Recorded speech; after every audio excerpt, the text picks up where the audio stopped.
Hello, what is up mga ma'am, sir? Mama ko po si Ralph Cifra, isang visual artist from Manila, and today we are going to talk about the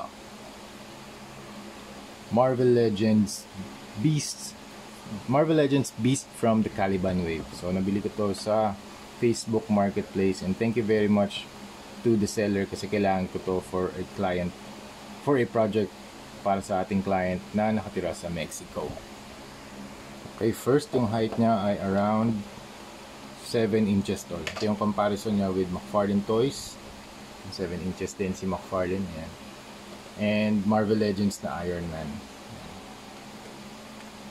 So, tama, mas malaki si Beast. Parang konti. Sa accessories, dalawa lang yung kasama. Actually, dun sa original box, meron siyang kasamang alt head.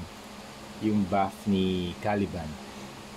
So, ito yung dalawang hands niya. So, you have the gripping hand and the open palm hand. Tapos yung naka-equip ngayon sa kanya, yung kanyang closed fist and yung the other relaxed hand. Okay, first dito tayo sa overall build. Ganda ng plastic na ginamit, very durable, stable plastic, hard plastic. Dito sa belt, soft plastic yung ginamit. It's a yellow belt na very vibrant.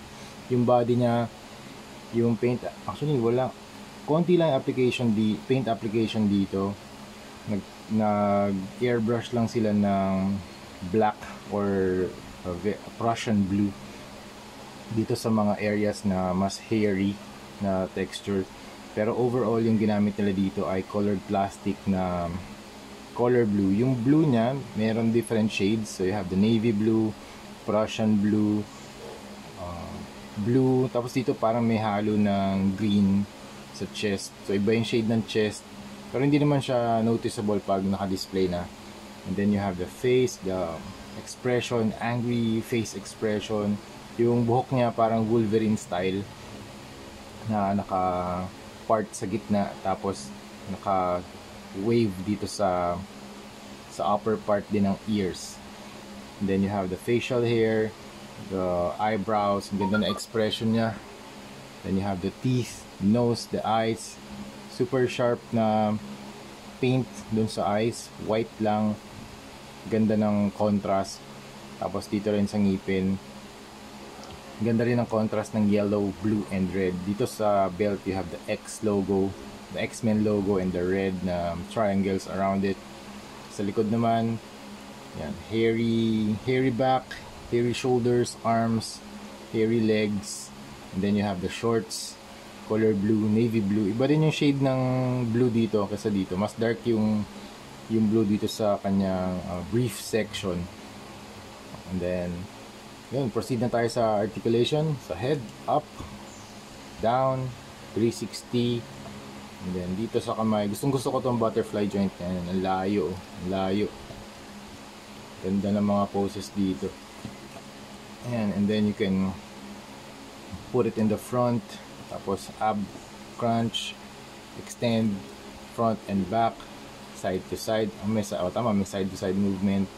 Dito rin meron cut, pero meron, ganda lang articulation niya. Tapos pwede rin iikot, rotation side to side. Itong belt matatanggal din, remove, hindi naman siya articulated, pero hindi siya articulated, pero movable siya. Yan, movable yung belt, hindi siya removable.